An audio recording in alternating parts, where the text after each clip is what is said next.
Psicolab Podcast es el filtro que necesitas para discernir entre hechos y opiniones. ¿Sabes qué es la psicología? ¿Qué te puede aportar y cómo influye en nuestra sociedad? A los psicólogos nos ha llegado la hora de explicarte la importancia de esta ciencia del comportamiento por la que estás completamente rodeado. Opiniones tenemos todos. Datos y realidades, no. Bienvenidos a Psicolab. Si estás aquí es porque estás interesado en escuchar información de calidad con un puntito de entretenimiento. Hoy vamos a hablar de prisiones con 3 invitadas de lujo.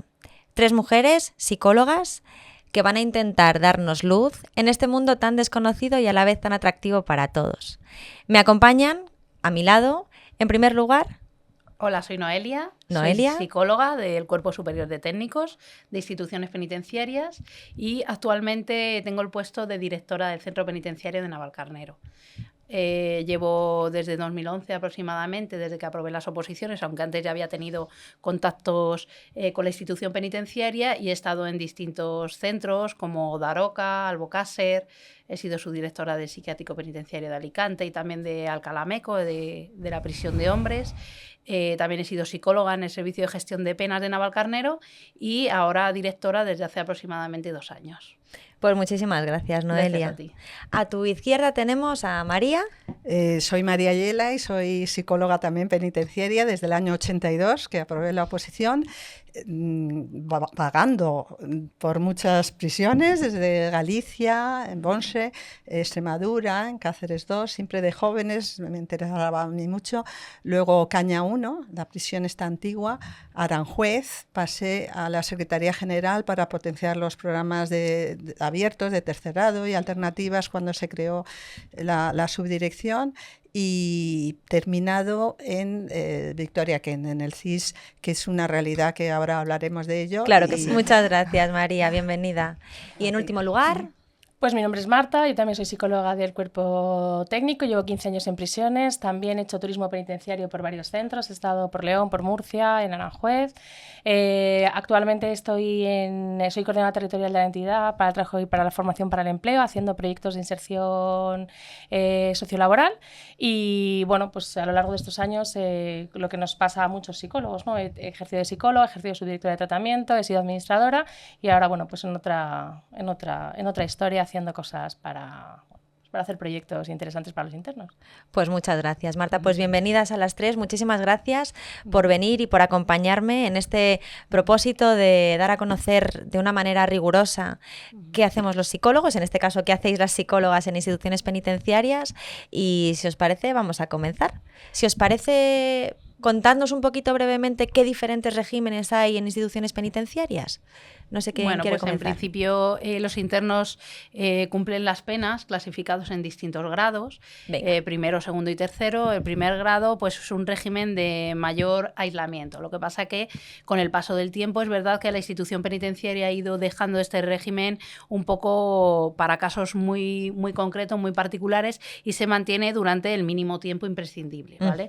La persona puede realizar actividades, solo que está un poco más separada del resto de internos por su mal comportamiento o porque presenta una inadaptación a las conductas normales que tienen el resto de internos y pueden suponer un peligro para otros internos. Pero como digo, esto ahora mismo es muy residual, no es como antiguamente que se utilizaba más y lo aplicamos en casos muy concretos y, como ya te he dicho, por breves periodos muy cortos de tiempo. ¿Y eso sería primer grado? Eso sería un primer grado, vale, que sería el grado más restrictivo. El grado más restrictivo. Y luego tendríamos... El segundo grado, por ejemplo, que sería grado. un poco lo que todo el mundo entiende que es estar en un centro penitenciario, ¿vale? La gente del centro penitenciario, salvo las excepciones que estaba contando Noelia, están en segundo grado. Vale. Los terceros grados nos contará María, vale, están en centros específicos. Segundo grado, pues es un mundo muy heterogéneo. Yo creo que podemos coincidir todas en que la población penitenciaria es pues muy diversa y yo creo que lo que ha intentado la Secretaría General de Instituciones Penitenciarias es dar como de alguna manera salida a todas las diferencias. Entonces, Tienes desde centros específicos para mujeres, que los hay en Ávila, en Alcalá de Guadaira y en Alcalá de Henares, y luego lo que sí que se tiende es que en los centros haya diferentes opciones, ¿no? Entonces tenemos módulos específicos. Hay módulos específicos de discapacidad, que hay en centros como Extremadura y en Segovia, hay módulos específicos para jóvenes, hay UTEs, que son unidades de tratamiento para tema de drogodependencias, hay módulos para personas mayores, tenemos módulos para madres en los centros donde hay madres, es decir, puedes encontrar módulos UNED, que para la gente que está estudiando, módulo de trabajadores que están trabajando en empresas, módulo de trabajadores que están trabajando dentro, módulos de deportistas, módulos de preventivos, espérate que me dejo algunos seguro, módulos, ¿no? Es decir, que los módulos centros, mixtos. módulos mixtos, también los hay, claro, entonces, bueno, en segundo grado son como pequeñas ciudades, los centros más grandes se ve más, y entonces, bueno, pues donde tú tienes gente que sale por la mañana a su CEPA, que es Centro de Educación de Personas Adultas, a estudiar primaria, secundaria y luego puede estudiar a la UNED, gente que sale a sus actividades deportivas, gente que va a trabajar, ¿vale? Porque puede trabajar en nuestras cocinas, las lavanderías, o pueden trabajar incluso en empresas que tienen sus centros productivos dentro, gente que evidentemente va a sus programas de tratamiento, que es fundamental, ¿no? Y que es un poco sobre lo que se vertebra todo lo demás, y bueno, se parece un poco como una castaña, ¿no? Si viniésemos a Madrid, os lo estábamos comentando nosotras, ¿no? Si vas a un sitio es completamente distinto, y es verdad que hace mucho, bueno, pues las ubicaciones geográficas donde están, incluso cómo son arquitectónicamente, porque son muy distintos, ¿no? Tenemos algunos penales provinciales antiguos como, ¿no? Pues las Ocañas, ¿no? Que son centros con mucha solera, y luego tienes pues los centros que se han hecho muchos años después, bueno, pues con otra espíritu, mentalidad, ¿no? Con otra idea y tal. Pero yo creo que lo que hablábamos ahora, todos tienen sus cosas buenas, sus cosas malas, y al final yo creo que los centros los hace muchas veces la gente, ¿no? Claro. Por un lado, el tipo de interno e interna que hay, que también son distintos, ¿no? Entonces a veces te marca mucho la diferencia y tú tienes que adaptarte a la realidad que tienes, y luego lo hacen mucho pues los profesionales que trabajan, tanto funcionarios como personal laboral, como personal externo, ¿no? Entonces son pequeñas comunidades, pues pequeñas comunidades. Y eso sería segundo grado. Segundo grado. Y luego nos quedaría, que nos iba a comentar El tercer María, grado, el tercer grado. Que el tercer grado es aquello que vemos a veces de personas que salen a trabajar fuera o a educar hijos fuera o a seguir tratamientos de salud mental, de temas de drogadicción, etcétera, fuera, y vuelven a dormir a la prisión, o pueden tener la pulsera telemática y entonces realizan su actividad en la calle, en sus casas, con un seguimiento por parte de las secciones abiertas de los CIS, que llamamos Centro de Inserción Social y demás, y luego hay mucha casuística diferente, ¿no? Pero luego hay que señalar también el periodo de libertad condicional, que es en principio la última etapa de la condena, que ya están en libertad, pero hacen ese seguimiento también, porque si hay alguna recaída vuelven a la prisión, ¿no? Y entonces es muy importante también esa continuidad, ¿no? El tercer grado no es tan fácil, es un sueño que lo pueden cumplir desde el primer día de condena, según qué delito, según la longitud de la condena y demás.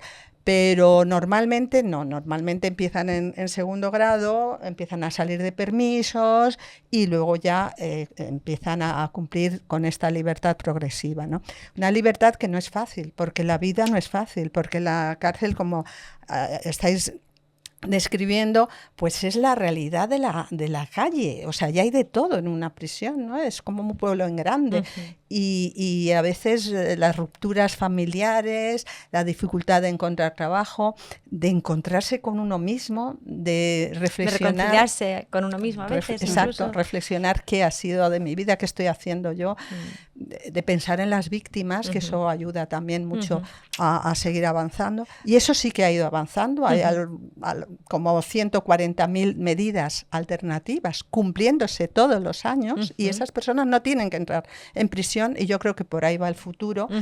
Y es muy importante que toda la comunidad reflexione. Estos programas ayudan para darse cuenta que todos somos responsables de nuestras instituciones y que hay muchas también concepciones erróneas y que tenemos que reflexionar sobre esta realidad. Pues muy interesante lo que comentas, María. Lo hablaremos, si os parece, un poquito más tarde, todo este tema, ¿no? De hacia dónde vamos, el futuro, qué cosas son importantes que sepan las personas que nos están viendo. Yo os quería... O sea, tenemos claro entonces, primer grado, segundo grado, tercer grado, ¿no? Sí, y Marta, sí, por supuesto. Yo creo, para que el público general que no conoce el contexto, porque hay una falsa creencia que es que las penas en prisión prisión, o sea, que las penas de prisión no se cumplen, ¿no? Que creen que las personas realizan un comportamiento que es penado y que a los 4 días están en la calle. Y eso no es la realidad. Las penas en España se cumplen íntegras. Si a ti te ponen 20 años de condena, los cumples íntegros. Lo que pasa es que lo puedes cumplir en distintos regímenes. Un último estudio que ha hecho la Central Penitenciaria de Observación recientemente ha visto que la reincidencia se reducía en los internos que iban avanzando por todos los distintos grados que tenemos. Es decir, las personas que salían en libertad de primer grado, que lamentablemente a veces se produce esto, y nosotros en nuestro trabajo lo dirigimos precisamente a evitar que esto pase, son las que se observaba que tenían un mayor índice de reincidencia. Y eso, para la población general, creo que es importante que sepan que las personas tienen el control, para que nos entendamos, durante todo el cumplimiento de la pena. Lo que pasa que es verdad que hay que ir adaptando progresivamente al exterior porque es beneficio para toda la sociedad. Absolutamente, absolutamente. Y luego también es verdad que en el fondo las personas en España los delitos los cumplen con muchísima más contundencia. O sea, hay menos delitos comparado con otros países de nuestro entorno europeo, y en cambio son más largas las condenas, y eso no se sabe, y eso es así, es real. Y yo quiero apuntar que es otro mito a veces que también existe, ¿no? Que la gente tiene la idea de que la gente va a prisión y que en prisión se lo pasan fenomenal, esta idea un poco como que es muy laxo. Evidentemente yo creo que lo que se busca es la reinserción, que la gente aprenda, que la gente haga una reflexión y que la gente no salga ni enfadada con el mundo, ni, ¿no?, que salga con ganas de hacer. Pero de integrarse, ¿no? De integrarse, pero de verdad que las que hemos estado dentro y sabemos lo que es, yo siempre le digo a la gente, imagínate que tú entres y de repente te meten en una celda con una persona completamente desconocida, con lo que vas a tener que compartir un montón, solamente eso, aparte de no poder leer cuentos a tus hijos por las noches, no poder estar con tu madre mal en el hospital, no poder decir cosas tan sencillas como me voy un ratito a darme un paseo, ¿no? Es decir, cosas que nosotros hacemos que no valoramos porque no tenemos, ¿no? Pero simplemente eso, ¿no? El hecho de tener que convivir con desconocidos, con todos los miedos que nos puede suponer eso en espacios reducidos, ¿no? Entonces, que evidentemente se trabaja para que la gente, ¿no?, saque provecho de su paso en prisión, ¿no?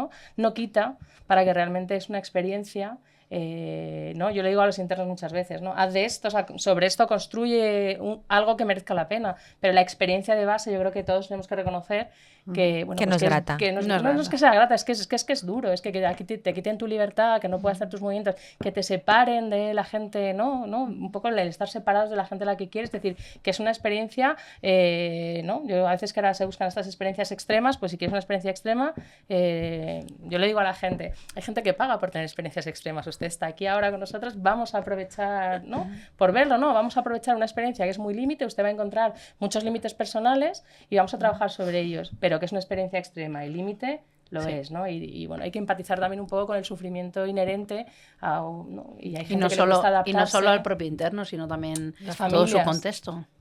Que no se habla muchas veces, claro, ¿no? De todo lo que... Claro, al final solo hablamos muchas veces de los usuarios, de los internos, pero no a la cantidad de personas a las que les afecta. Claro que sí. El momento de ingresos es para mí fundamental. O sea, el presentarte y decirle, bueno, aquí estás, yo hago un ejercicio que le llamo rejas mentales, ¿qué vas a hacer aquí? ¿Cómo que qué voy a hacer aquí? Y está uno muy bloqueado a esos primeros momentos, ¿no? Pues sí, ¿qué hacías hasta hace 2 días en la calle? Pues yo hasta hace 2 días en la calle trabajaba, paseaba, leía el periódico, comía, dormía, lo que hacemos todos. Y entonces, ¿qué puedes hacer de eso aquí? Con tus limitaciones, porque si quieres leer el periódico tienes que ir a la biblioteca, esperar turno, si quieres pasear tiene que ser en un entorno muy pequeño, pero no dejes de hacer un plan de vida, no dejes de estar preparando desde el primer día el momento de la libertad. No te pongas más rejas de las que ya hay, son las rejas mentales de las que en el fondo no vas a salir. Hay una libertad externa, pero hay una libertad interna. Total. Y eso de repente les abre los ojos, dicen, pues es que es verdad, ¿no? Eso ayuda mucho, ese momento de ingresos para los internos. Y también les hago una pregunta, y es, ¿qué es lo que más te asusta? ¿Qué temes? Y casi todos van en la línea que habéis dicho de familia. No volver a ver a mi madre. disgustar a mi familia. Qué barbaridad, ¿eh? Cuando los que no hemos vivido eso jamás nos lo hubiéramos planteado a lo mejor, ¿no? Claro, es que a veces ponemos el foco en el interno, pero es que una persona ingrese en prisión supone un cambio pues para todo su entorno, incluso para su entorno laboral, para su entorno familiar, y para ellos no solo pierden la libertad, sino pierden otros derechos. No los pierden, pero sí que se les ven un poco mermados, claro.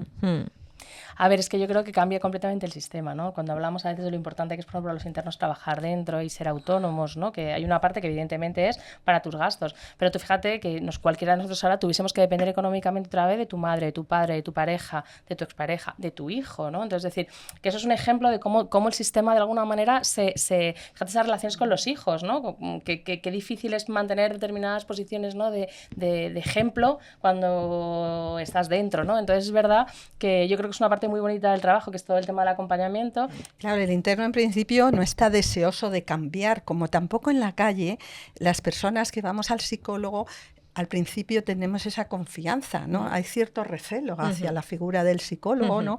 Hacia el cambio personal, ¿no? Pero sí se puede dar ese encuentro que decía antes terapéutico, sí. Los internos lo notan perfectamente, ¿no? No es fácil porque, bueno, que haya una reflexión personal, pues cuesta, ¿eh? Pero sí se da. Y además, en principio, como el psicólogo va a votar permisos, libertades, pues hay esa desconfianza primera, que el mundo de la cárcel es un mundo de desconfianza, de todos contra todos. Claro. Ellos entre sí, ellos hacia los funcionarios hacia nosotros hacia las familias, pero... O sea, es que entiendo que al principio es un poco el mundo de la supervivencia, ¿no? A ver, aquí... Totalmente. Por las falsas creencias que tenemos, pues los internos entran un poco paranoides, para que nos entendamos, porque claro, nosotros creemos que vamos a entrar en prisión, que nos va a pasar que si el jabón, que si porque esto te lo preguntan en los ingresos. Entonces, ¿qué te preguntan? Eso, pues que si se te cae el jabón, que te puede pasar y tal, pues no te va a pasar nada, porque tenemos gel, como en las casas, no hay jabón, así como tal. Sí. Pero claro, es normal que una persona que no conoce este contexto entre y crea... Claro. Esos que le falsos mitos, ¿no? Claro, falsas leyendas, tal. Por eso es muy importante, fíjate, saber que nosotros no rejuzgamos, ya están juzgados, punto. Y además es que, bueno, hay un hecho que han cometido y que la gente de la calle ha sufrido y son víctimas y hay que tenerlas en cuenta. Ahí también se trabaja mucho el tema de la justicia restaurativa, que ayuda tanto al que ha cometido el delito como al que lo ha sufrido, claro. ¿no? Pero es muy importante lo que está diciendo ahora Noelia, ¿no? O sea, que el interno se vaya dando cuenta que pese a que en la prisión se sufre, porque se sufre, pero se puede gestionar la vida, se puede salir adelante. Esto es una pregunta que a veces te hacen, ¿no? A veces a mí me han preguntado compañeras que trabajan con víctimas de violencia de género, ¿cómo puedo yo trabajar con, no sé si os han hecho esa pregunta alguna vez, ¿no? Solamente te preguntan, pero tú cómo puedes, ¿no? Ponerte delante de determinado tipo de realidades y trabajar, ¿no? Yo siempre digo, con personas que han perpetrado maltrato doméstico, ¿no? O agresiones de otro tipo, índole, entonces a veces te lo preguntan, ¿no? Que cómo, ¿no? Incluso dudando, ¿no? Compañeros que dudan que realmente uno pueda ponerse delante, ¿no? De determinadas situaciones y, bueno, pues actuar con profesionalidad y demás, ¿no? Yo siempre digo que yo no trabajo para las víctimas que ya han sido víctimas, sino que yo trabajo para que no haya más víctimas. Yo también. Entonces es una cosa que a veces que es la parte, ¿no? También de cómo tú te posicionas ante determinado tipo de realidades, porque bueno, tú trabajas con gente que hay delitos muy variados, hay personas muy variadas, hay gente que es muy fácil, que es muy difícil, nosotros somos personas y vamos ahí, ¿no? Delante y lo que hemos hecho, lo que nos echen, porque nosotros no elegimos con lo que trabajamos, no tenemos, ¿no? Pero yo creo que sí es importante, o a mí me ha valido siempre un poco la idea de yo trabajo para que no haya futuras víctimas, porque es verdad que si te quedas anclada en la víctima, en el delito y tal, bueno, pues yo creo que a todos nos costaría mucho más funcionar como luego todos funcionamos dentro, ¿no? Funcionamos con mucha soltura en realidades muy ahí es muy interesante analizar también la historia. Venga, vamos de con los eso. Últimos 40, 50 años en prisiones, ¿no? ¿Cómo ha evolucionado? Sí, porque yo, por ejemplo, recuerdo, hablando de lo que está ahora Marta comentando, cuando empezamos a finales del siglo pasado los programas de violencia de género, porque es curioso porque el perfil de los internos de los años 80 no es el de ahora. Lo que era delito antes, ahora a lo mejor no lo es, y hay nuevos delitos de ecología, de nuevas tecnologías, de seguridad vial, de violencia de género. Hay otra sensibilidad, claro, hay otros, y claro. entonces la sociedad va cambiando y el perfil de los internos en ese sentido es más normalizado. Antes había el perfil de aquellos chicos, que es mi generación, que venían con sus padres de la España rural a los extrarradios de las grandes ciudades. Los padres se mataban a trabajar, ellos en la calle, empezaban con la heroína sin saber que iba a ser tan grave el tema. Que sabíamos que no era bueno, sí, bueno, pero y entonces esos pequeños robos, esa es otra realidad de la que tenemos ahora, ¿no? Ese es como un poco el mito que tenemos los que no trabajamos en instituciones penitenciarias de lo que es el interno tipo. ¿no? Bueno, algunos quedan. En mi centro tenemos algunas herencias de Carabanchel, pero yo siempre digo mis chicos en peligro de extinción. Sí. Y claro, ahora ya están muy deteriorados porque los que no han fallecido están deteriorados, aunque es verdad que el ingreso en prisión salva a muchas personas que tienen dependencias a las drogas, porque aunque no nos vamos a engañar, hay acceso sobre todo a medicación, que es lo que más utilizan, pero el hecho de que tengan unos horarios de comidas, unos horarios para dormir, menos acceso a la oferta de sustancias y demás, muchas veces cuando nos están drogando ellos te dicen, me habéis salvado la vida. Y sus familias, el otro día hablé con la hermana de un interno y me dijo, pues de un interno de este tipo, y me dijo la hermana que realmente ellos creían que cada vez que estaba en prisión estaba mejor que cuando estaba en la calle. Fíjate, para decir eso, ¿no? Claro. Y entonces, en lo que estábamos comentando de violencia de género, precisamente el tema es que fuimos muy criticados porque interveníamos con los agresores y entonces había movimientos externos que decían que no, que con las víctimas sí, pero que dedicar dinero a programas con ellos y en esa línea era cuanto más intervengamos con ellos, menos futuras víctimas habrá, porque es que si no repiten los comportamientos una y otra vez, ¿no? Ahí habría que ver cuánto llevamos de lo que hemos aprendido en casa, cuánto llevamos de herencia, cuánto llevamos de aprendizaje, eso es otro debate. Y de poca actualización de los tiempos que corren, ¿no? Que nos hemos quedado en, pues eso, en el interno tipo, es aquel no sé cuántos, y no nos estamos actualizando con los nuevos delitos que hay, ¿no? Delitos y también con los nuevos problemas de la sociedad que hay, que se trasladan luego al interior de las prisiones. Muchas dependencias sin sustancia, claro. Os iba a preguntar un poco por eso, ¿no? Por qué cosas son las más habituales con las que soléis trabajar. Pues yo creo que el gran reto ahora mismo, ¿no? Si se hablaba antes, ¿no? De los chavales que entraban con un problema de drogodependencias, que bueno, que en realidad eran personas que tenían una enfermedad y que se tenían que haber tratado, muchos, ¿no? No tendrían que haber a lo mejor llegado a prisión. Ahora el gran reto es las personas con problemas de salud mental en prisión y con discapacidad. Cuidado, que es verdad que discapacidad intelectual y psíquica, que entraría en salud mental, ¿no? Pero sin olvidar también la discapacidad intelectual.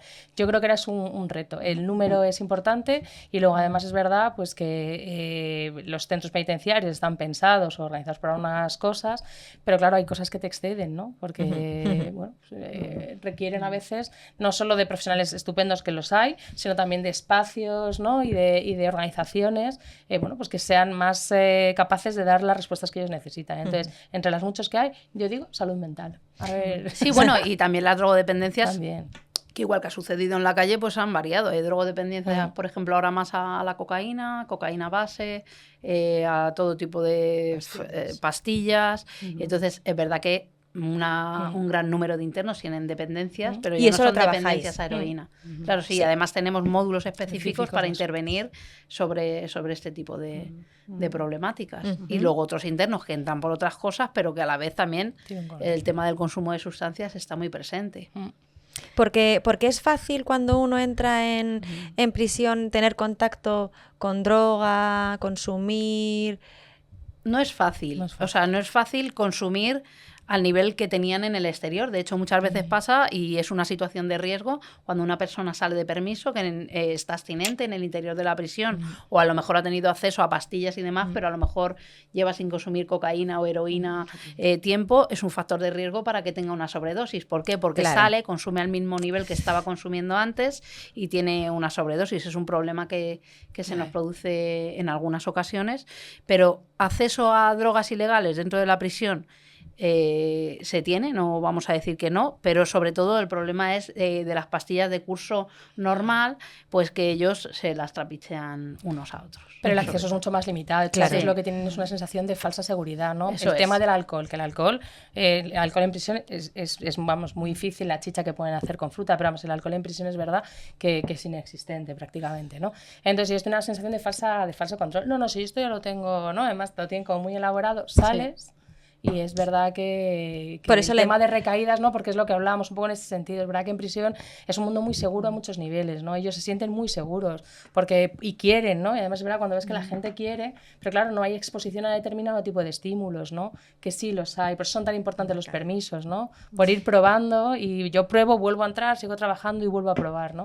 Pero que es verdad que yo creo que eso se ve pues mucho con la sobredosis. Sí, eso, las recaídas. Simplemente dentro yo tengo una sensación de que puedo y me voy esa noche de fiesta con mis amigos y ahí ya, pues al igual no puedo. Y los permisos es otra realidad que desconocemos. Muchas veces, o sea, a lo largo del año hay unas 140.000 salidas, y la recaída es mínima. La recaída no solo es no volver a la prisión, sino también cómo vuelven. Claro, porque a veces yo he conocido casos que no han vuelto y al cabo de unos días se dan cuenta que en la calle viven en una cárcel grande y vuelven voluntariamente sabiendo que además van a recibir las consecuencias, claro, de haber quebrantado, no haber venido en su tiempo, ¿no?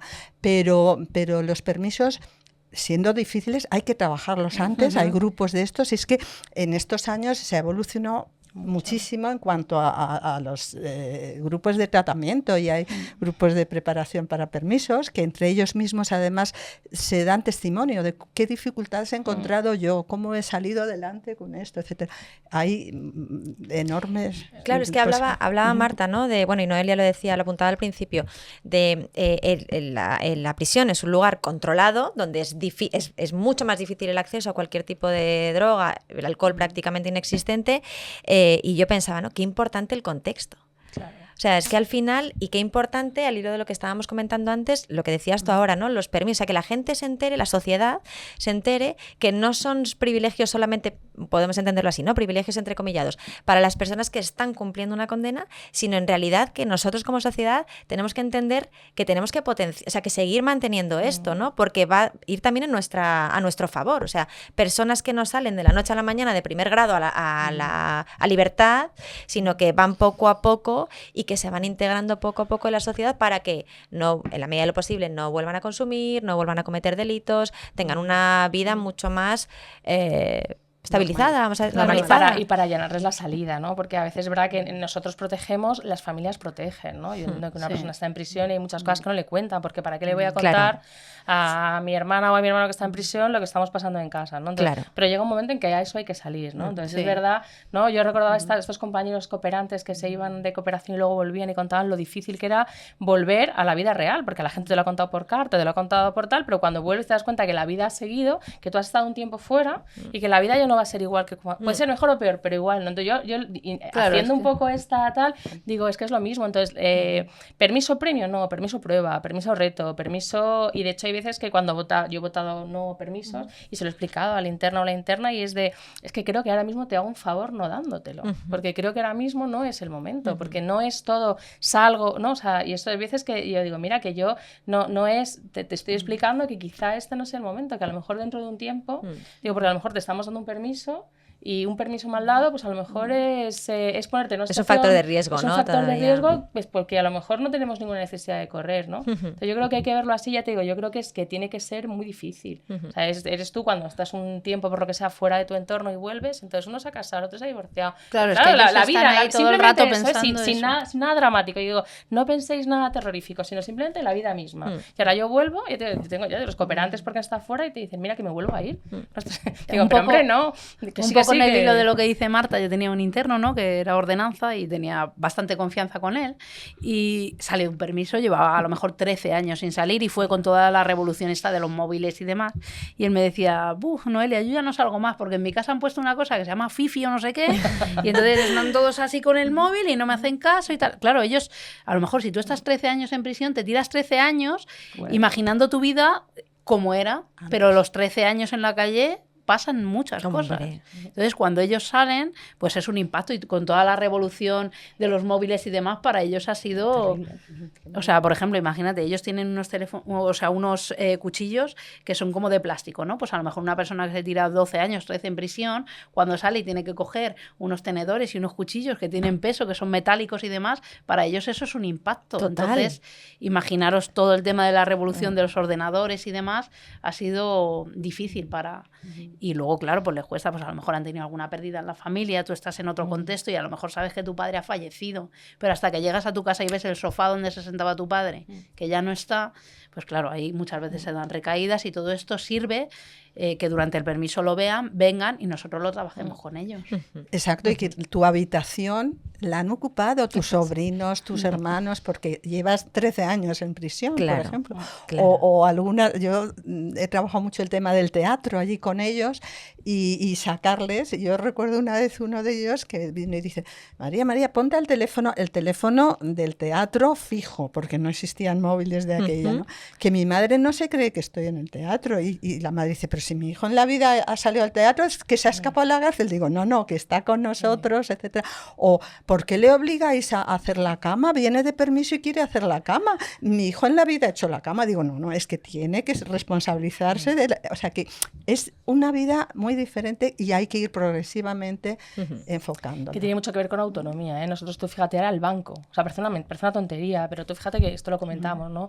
Ir al banco, todo telemático, bueno, ahora ya parece que se vuelven a abrir las oficinas, pero nosotros teníamos gente que se iba en libertad y tenía que gestionar temas de pensiones o de incapacidades, y es que para ellos es... un mundo, no es para mí Claro, pero tú fíjate, entonces, todo ese tipo de cosas, gente que a lo mejor ya está un poco fuera de lo que era el sistema, entonces vas a un sistema que es claramente hostil, pero que te cierra muchas puertas, ¿no? Todo por teléfono, todo telemático, todo por internet, todo por tal. Entonces, es muy importante ahondar en toda la parte, porque la brecha digital es terrible, y además a ellos les afecta a cosas muy importantes, como pedir citas en centros a lo mejor de salud, de tantos específicos, de inserción laboral, porque es verdad que ellos tienen que, o sea, al final tienes que trabajar y tienes que salir al mundo y tienes que moverte. Pero ya te digo, simplemente abrirte una cuenta en el banco. Claro, ¿y a quién le vas a explicar que llevas 13 años, por ejemplo? Claro. ¿No? O sea, es que también está luego esa otra parte, porque a lo mejor si explicaras, alguien podría entender, ¿no? Porque esta persona es tan analfabeta digitalmente, pero que es que tú tienes un background detrás. O sea, cada vez más se trabaja desde dentro de la prisión con programas de reinserción laboral donde ellos aprenden, pues, a manejar las nuevas tecnologías y demás. Pero claro, es que las nuevas tecnologías dentro de la prisión no las podemos permitir, porque podrían tener acceso a determinados delitos, delincuencia organizada, por ejemplo. ¿Por qué no tienen un móvil? Yo siempre les digo, si tener un móvil para hablar con tu familia no tendría por qué ser malo, porque ellos tienen sus cabinas y ahora pueden hacer videollamadas y demás, pero es que ese móvil puede utilizarse para llamar a una víctima, o por ejemplo puede utilizarse para perpetrar un delito, y entonces pueden tener problemas por ese lado. Entonces, o para generar una adicción simplemente, ¿no? Sí, claro, también, o para jugar al póker online, o que también hay personas que están en prisión por eso. Claro. Y hablábamos un poco de, bueno, pues de trabajos, ¿no?, que hacéis en intervención, y hablabais también de algunas historias que decías, ¿no? Tú, este interno del que comentabas antes, alguno habéis comentado por ahí. ¿Hay historias bonitas de internos? Sí, claro. Todas, yo creo. Todas. Mira, yo recuerdo, por ejemplo, a Jaime, estaba en Ocaña 1, y como les pregunto eso, ¿qué es lo que más temes? Y este era un chico colombiano que decía no volver a ver a su madre.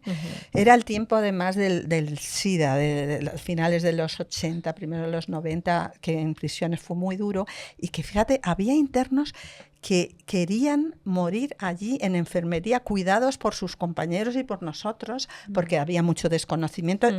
Acordaos de lo que ha pasado ahora con el tema COVID, que en el fondo no sabíamos por dónde. Pues ahí lo mismo, la ropa se podía lavar, la comida se podía compartir, etcétera, al principio, y no había recursos sociales. Hubo que ir trabajando todo ese tema. Bueno, pues Jaime, un día me viene la trabajadora social y dice, María, se ha muerto la madre de Jaime. Y en el fondo ellas son las que comentan estas noticias, pero tanto los médicos con el tema del VIH como las trabajadoras sociales siempre sabían que a mí no es que me gustara, sino que yo pedía poder dar esas noticias. Tenías y estar una relación especial, en ese momento con ellos. Y entonces llamé a Jaime al despacho y le dije, Jaime, ¿te acuerdas lo que me dijiste de tu madre? Tal? Pues ha fallecido. Y tal.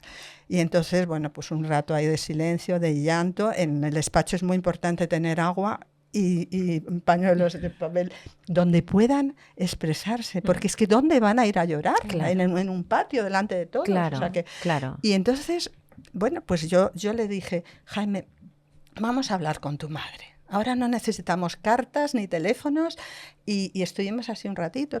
A los pocos días a mi padre le dio un infarto y murió. Yo estaba en la prisión cuando me lo dijeron y falté unos días, y al volver estaba en el pasillo de mi puerta de despacho, estaba Jaime, y me dice el funcionario, dice, te lleva esperando ahí estos 3 días en la puerta como un perrillo. Yo abro y va corriendo y se sienta en mi silla y dice, vamos ahora a hablar con tu padre. Qué bonito, María. Sí, sí. Qué especial, Jaime. Sí, no, generalmente, o sea, sorprenden yo creo los internos a positivo, porque a lo mejor vamos con la idea de que pues son personas que han cometido actos y demás, y luego realmente pues te das cuenta que son personas que, aparte de que han tenido una historia de aprendizaje, también se han visto en esa situación un poco por las circunstancias. A veces también por entornos, ¿no? O a lo mejor no todo el mundo tiene una vida acomodada, como digo yo, y no todo el mundo tiene las mismas experiencias a lo largo de su vida. Nosotros, por ejemplo, tenemos ahora un caso que me empeñé yo un poco en él, porque es uno de los históricos de instituciones penitenciarias. Llevo preso muchos años, entrando y saliendo, una muy mala conducta con los funcionarios, con el sistema, denuncias continuadas. Y entonces yo empecé a verle y él, pues mire, porque le voy a denunciar por esto, por lo otro, no sé qué. Y yo le empezaba, yo es que soy psicóloga, a mí las denuncias no me gustan, venga, cuéntame, ¿cuántos hijos tienes? ¿Cuánto no sé qué? Y así, poco a poco, he ido cambiándole un poco el discurso, y entonces ahora me dicen los funcionarios que no le reconocen. Yo tengo funcionarios que trabajaban en Carabanchel y ya lo conocían, y ahora dicen que no le conocen, que parece otro, porque yo les dije, ¿quieres salir de permiso? Tienes que decir a los funcionarios buenos días por las mañanas e intentar hacer una actividad. O sea, yo creo que los internos, si les marcas un objetivo y luego después de ese objetivo saben lo que van a conseguir, ellos sí que mejoran. Los internos caso, y en general todos bueno, en la sí, vida, ¿no? Sí, claro. pero que ellos tienen que saber un poco qué es lo que tienen que hacer para conseguir qué cosas, claro. ¿no? Como veis, un poco conductista. No, claro. Pero en este caso el cambio, de hecho, creo que va a salir en breve de permiso, y estamos contentos nosotros, contento él, contento a su familia, porque claro, es que le conocen a los vis-a-vis. Yo creo que estas experiencias tienen mucho que ver con la parte de contexto que hemos visto. Yo siempre digo esto de supervivencia, ¿no? O sea, al final es pura vida para lo bueno y para lo malo. Es todo como muy descarnado, o sea, porque en realidad, ¿no? Ya a veces, a mí me sobrecoge hasta qué punto la gente se abre a contarte cosas sin conocerte mucho, ¿no? Que yo a veces doy las gracias, ¿no? Porque digo, qué generosidad, ¿no? A veces los internos son muy generosos a la hora de compartir contigo cosas y demás, ¿no? Entonces, estas situaciones en las que de repente se levanta y dice, bueno, muchas gracias, doña Marta, por este rato. Sé que no voy a conseguir lo que tal, pero bueno, este rato me ha valido, ¿no? Entonces, también en prisión son, lo que decía María, momentos de silencio, de poder estar, ¿no? Fíjate, a mí me pasa, sabes que ahora trabajamos mucho con perros en prisiones, ¿no? No sabía. Pues hay TACAs y internos y luego de intervenciones asistidas con animales, ¿no? Explica TACAs. TACAs, terapia asistida con animales, ¿vale? Que es donde el perro tiene una función más de terapeuta, y de hecho muchos de ellos se funcionan así. Y luego también están ahora los de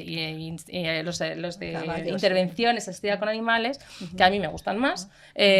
Bueno, me gustan más. Estos son perros de protectoras, ¿vale? Entonces los perros vienen y los que tienen un programa de intervención de tratamiento especificado es el perro, y son los internos los que trabajan para recuperarlos. Y luego son perros que están en adopción. A mí esta evolución me gusta mucho. Entonces, bueno, pues hablando, pues lo típico, esto es una tontería, pues ¿para qué vale esto y tal?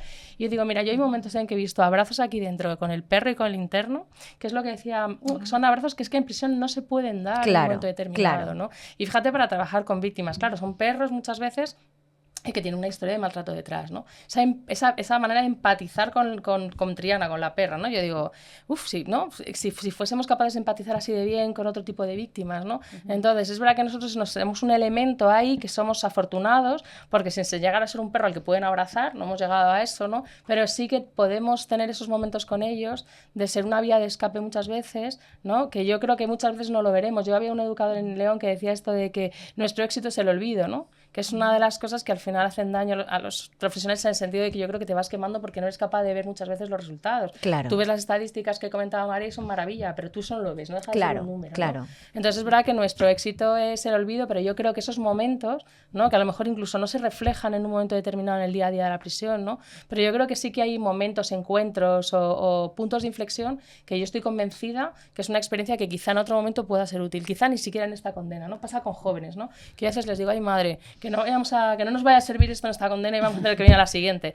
Bueno, pues pero hay que dar, hace pozo. Lo que está diciendo es lo que nos pasa en la calle. Yo ahora de repente valoro cuestiones que he aprendido de mis abuelos, de mis maestros, de mis padres, que en su día no valoré. O sea, que nos ponemos suprametas imposibles a veces de alcanzar, pero hay metas pequeñitas que sí que se dan y claro que han herido, pero también ellos están heridos y también van evolucionando y eso es fundamental. En los programas de tratamiento vemos sobre todo pues historias y a lo mejor programas de agresores sexuales, ¿no? Que a mucha gente le sorprende que seamos capaces de encerrarnos una mujer con a lo mejor 16 agresores sexuales en un aula y claro, te pones a hablar con ellos y escuchas sus historias y claro, entiendes muchas veces por qué llegaron, no defiendes, que hay que dejar claro, sino ver su historia de aprendizaje, cómo le ha llevado a aprender ese comportamiento. Entonces, claro, para eso estamos nosotros, para que ese comportamiento vean que hace daño y que les hizo daño a ellos y que ellos han hecho daño a otras personas. Sí, pero lo que dice Noelia, por ejemplo, no solamente es lo que yo llevo, sino también tengo que entender las necesidades del otro, el lenguaje del otro, cómo va a interpretar mis gestos. Y eso es también muy, muy, muy importante en una prisión y en la calle, para un psicólogo y para cualquier profesional, pero eso también tenemos que tenerlo en cuenta. La prisión es importante porque no nos damos cuenta que a lo mejor cualquier comentario, tú en la calle te hacen un comentario, te sienta mal, pero ya te vas a otra cosa. Te distraes, ¿no? Claro, pero a una persona ahí le puedes decir algo y eso se le queda rondando y empieza a rumiar y claro. Y no crear dependencias y saber también cuando termina el interno, la condena, que ya está. Y, no, es que tenemos que seguir en la calle. No, es que mi trabajo está aquí, no está en la calle. O sea. Pero yo creo que con el tema de entender, yo creo que ha salido el verbo en dos intervenciones. Yo creo que para mí al menos es importante también entender por qué la gente ha hecho las cosas, ¿no? A mí te desfonda mucho cuando estás trabajando con alguien y hay cosas que no entiendes, ¿no? O sea, yo creo que el entender, que tú lo entiendas, que él entienda, que todos entendamos, ¿no? El encontrar un hilo a lo que ha pasado, porque muchas veces ellos no lo aceptan, ni siquiera reconocen lo que han hecho, porque yo creo que no son capaces de entender ni lo que ha ocurrido ni que ellos hayan participado en eso, ¿no? Pero también ya a nivel personal de uno es importante entender, porque al final uno tiene que ir ahí todos los días, enfrentarse a determinado tipo de cosas que te gustan más, cosas que te gustan menos. Entonces yo creo que la palabra entender es importante y por eso, sin entrar en justificar o defender, es necesario entender ellos lo que han hecho, ellas lo que han hecho y nosotros también entender, porque nos facilita un poco también nuestra posición allí dentro, sus realidades, ¿no? Que somos personas, claro, y que somos personas que tenemos que vivir en un mundo. Y también pues, tienen momentos, o sea, internos que... Yo siempre digo que todas las personas son buenas o malas dependiendo del momento y de con quién. Yo he conocido internos con muy mala conducta penitenciaria con los funcionarios, agresiones a otros internos y sin embargo ser estupendos hijos o estupendos padres. Otra vez la importancia del contexto, ¿no? Claro, eso es entonces que somos seres la sociales. Gente cree que son malas personas, pero en realidad tienen malos comportamientos. Yo prefiero verlo muy así. Bien, yo estoy de acuerdo. Estoy de acuerdo contigo, Noelia. Un poco por ir, no cerrando, pero casi, que estamos hablando aquí mucho y muy bien. No me quiero dejar algunas preguntas en el tintero, aunque las respuestas sean breves, pero a mí me gusta en esta mesa de mujeres a tope, en un mundo tan, entiendo yo, masculino, como es el mundo de las prisiones, sí que me apetece preguntaros por vuestro papel como mujer, ¿no? Y las actitudes de los demás hacia vosotras, tanto de compañeros como incluso de internos. Si habéis notado que el hecho de ser mujer es un obstáculo o es un factor de riesgo, no sé cómo llamarlo, si la cosa está de otra manera. Aunque sea breve, pero ¿cómo lo sentís? Los internos es que yo siempre decimos que es la parte más fácil de la relación. Manejo. Que siempre es más fácil. No, hombre, evidentemente sí, yo he tenido algunas cosas en concreto con hombres que están cumpliendo condena por delitos de violencia de género, con un claro sesgo de mucha misoginia, que pues son gente que les cuesta entender que una mujer va a tomar decisiones sobre sus permisos. O sea, yo sí pero son casi anécdotas que se cuentan, porque en el día a día la verdad es que no. Tiene mucho que ver lo que hablábamos, también tiene mucho que ver con la posición que tú tengas dentro y cómo tú te manejes, muevas, ¿no? Pero vamos, el respeto, es que en prisión en general hay bastante respeto. Compañeros, pues yo creo que en el papel de psicóloga se entiende bastante bien, porque yo creo que es una función muy femenina. Es verdad que ahora hay más hombres, pero tradicionalmente éramos mujeres. Muy de cuidadora, ¿no? Cuando uno ya sube a tener que tomar decisiones y se tiene que poner en situaciones donde tiene que tomar decisiones sobre otros, pues hombre, yo creo que ahí, bueno, pues cuesta, entiendo que como puede costar en muchos sitios. También hay que pensar que las plantillas en prisión están cambiando, la mujer emerge con fuerza y emerges. Antes estábamos bueno, pues había muchas trabajadoras sociales, muchas psicólogas, ahora hay también muchas compañeras que están en interior, ¿no? Entonces, bueno, pues va cambiando un poco la situación y, bueno, pues nos vamos adaptando todos, yo creo. Sí. Yo recuerdo el 11M, tuvimos que estaban en Aranjuez y al principio se creía que fue ETA, les subieron a las celdas para protegerles, luego se vio que no, entonces había unos 100 y pico islamistas, por etiquetarlo de esa manera rápida, pero bueno, en Aranjuez, entonces les llevó a aislamiento y uno por uno yo tuve que entrevistarles a todos para ver cómo estaban, etcétera. Bueno, había muchos de ellos que yo siempre me suelo presentar que no querían hablar con una mujer. Dicen, no, mi religión no me permite hablar con una mujer. Digo, es que no soy una mujer, soy la psicóloga. O sea, en ese sentido. Eso es una anécdota muy extrema. A mí yo nunca he percibido en ese sentido. Ni incluso con los compañeros ha dicho algo muy importante del interior. También es muy necesario que sepamos que estamos en el fondo a una, cada uno con nuestra profesión, nuestra función, pero que al funcionario interior también se le pregunte por cómo observa él este interno que está depresivo, porque está ahí él a pie del cañón, muchas horas observándole. Y entonces también valorar su trabajo y demás.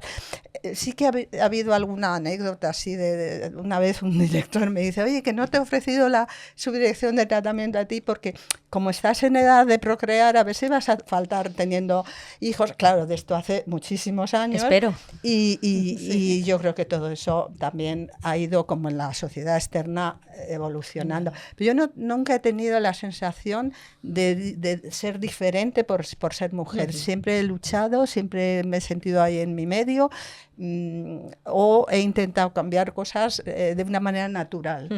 Sí, yo más o menos una experiencia similar a ella. Con los internos no he tenido problemas así destacables, algo parecido a lo que ha contado María, en un aislamiento con personas condenadas por delito de terrorismo yihadista, que claro, hay unas creencias culturales quizá más difíciles, pero con respecto a los compañeros, ejerzo un puesto de mando, mis compañeros me respetan. Nunca he notado que por ser mujer, quizá antes os lo comentaba, cuando yo llegué a este puesto que tengo ahora, creo que me perjudicaba un poco más la juventud, más que el hecho de ser mujer. Luego, claro, como tú te manejes con el resto de tus compañeros, pues luego implica un cambio en la actitud de los demás. Pero creo que me perjudicaba un poco más la juventud que por ser una el mujer. Género. Y nada, y por terminar un poco la entrevista que estamos teniendo hoy, la mesa, sí que me gustaría que nos dijerais como sociedad por qué es importante que se intervenga de manera psicológica con personas que están cumpliendo cualquier tipo de condena en instituciones penitenciarias. ¿Qué aporta a la sociedad que intervengáis como psicólogas con este tipo de personas? Bueno, yo creo que hay una cosa importante y es que toda la gente que está en prisión va a salir, va a volver a la calle, y yo siempre digo cuando la gente dice, es que lo de los trabajos forzosos, lo que deberían hacer es estar limpiando los bosques. Digo, sí, si eso se hace con un proyecto está muy bien, digo, pero pensar que la pena tiene que ser una cosa dura, donde la gente tiene que pasarlo mal y tiene que sufrir, yo creo que es un error, porque no hay nada peor que salir enfadado a la calle, que salir frustrado, que salir humillado, o sea, todo ese tipo de cosas, más allá de que yo no las defiendo, por supuesto, es que eso sería peligrosísimo, porque la gente tiene que salir con ganas, con ilusión, con motivación, que luego se le da bien o mal es otra cosa, ¿no? Pero yo creo que es importante que nosotros tengamos espacios donde la gente pueda salir pues con ganas o con una idea proactiva de la vida. Y ahí están los datos de la no reincidencia, ¿no? Probablemente otro tipo de prisión más punitiva, más de hacer a la gente pasar las canutas o más sufrir, pues lo que traería sería pues mucha gente que en vez de un día cuando entre a un bar y se tome una copa pensar, oye, mira, voy a ir a mi casa y a lo mejor me doy la vuelta, pues seguiría tomándose copas y veríamos a ver cómo acabaríamos, ¿no? Es un ejemplo de... Vamos, yo creo que eso es lo que podemos yo aportar. creo que lo que dice Marta es básicamente lo que obtiene la sociedad de la intervención en prisión. O sea, que redunda en todos nosotros. Efectivamente, y es eso, analizando qué falló cuando entró en prisión, poder intervenir en ello lo que se pueda. Las personas evolucionamos todas, dentro y fuera, y como Maslow, atender un poco las necesidades básicas, cómo comes, cómo duermes, cómo el tema de las drogas, el tema y ir poquito a poco escalando, cómo te formas y qué puedes tú aportar. Y cuando de repente saben que pueden aportar algo y piensan en el futuro y en las víctimas, yo creo que ya está el camino hecho. Yo además añado otra cosa, y es que las prisiones son muy democráticas, los perfiles han cambiado y a veces le digo, cuidar vuestras prisiones porque cualquier día podríais estar en ellas, te quiero decir, o sea, la prisión no es una cosa que le pasa a otros, ¿no? Porque sí, a esos que hablábamos que consumían heroína. No, la prisión es una cosa que está ahí, ¿no? Y de repente te llama un día una compañera de colegio para decirte, oye, tengo un familiar que, o un vecino, o te quiero decir, o sea, entonces ya no es por nada, pero esto es una realidad que no nos es tan ajena, porque hay delitos contra la seguridad vial, porque hay una serie de delitos que no implica tener un historial determinado, ¿no? Entonces, bueno, yo creo que es una cosa que está ahí, que es de todos, que es para todos y que, oye, ojalá no, porque yo ya digo, ojalá no haya ningún delito que, ¿no? Primero y que luego nadie tenga que entrar en prisión, pero yo les diría a la gente que cuidado, que es un espacio que no nos es tan ajeno a ninguno de nosotros. Y también que en España tenemos un índice de criminalidad bajo en relación a otros países de nuestro entorno y que nuestro sistema penitenciario es muy avanzado. De hecho, es muy habitual que recibamos en las prisiones visitas de otros países que a lo mejor podemos creer que son europeos y que son muy modernos y demás, y vienen aquí y la verdad que se van encantados y muchas veces luego piden asesoramiento para sus prisiones para que sean un poco más avanzadas, porque el sistema, aunque creamos que no, realmente funciona. Ya habéis visto los índices de reincidencia que tenemos, al contrario de lo que piensa la gente en el exterior, son relativamente bajos. Pero fíjate lo que dice Noelia, todo esto hay que mejorarlo y desde luego si estuviéramos presos no veríamos las cosas, las bondades, de esta manera, que eso es un error también, como pasa en la calle. Pero fijaros, en casi todos los países de los que cumplen nuestros internos condena, podrían ir a cumplir a Italia, a Alemania, a Francia. No quieren, no se van. Por algo será, por algo será. Pues nada, chicas, aquí lo dejamos hoy, si os parece, agradeciéndoos enormemente a las tres, desde luego la presencia, la colaboración y por encima de todo vuestra experiencia, conocimiento y rigor a la hora de compartir todo lo que sabéis. Muchas gracias. Agradezco también a las personas que nos han visto hoy, espero que hayáis disfrutado tanto como lo he hecho yo, que hayáis obtenido tanta luz como hemos obtenido hoy aquí, que se hace en instituciones penitenciarias. Y si me permitís, pues voy a acabar con una pequeña frase que creo que representa bien el espíritu del podcast, de Concepción Arenal, que dice: abrid escuelas y se cerrarán cárceles. Muchas gracias. Gracias a vosotros por interesaros por esta realidad.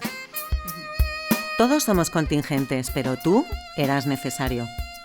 Enhorabuena por haber elegido escuchar información de calidad. Juntos hacemos que nuestra sociedad avance. Gracias por estar aquí un día más.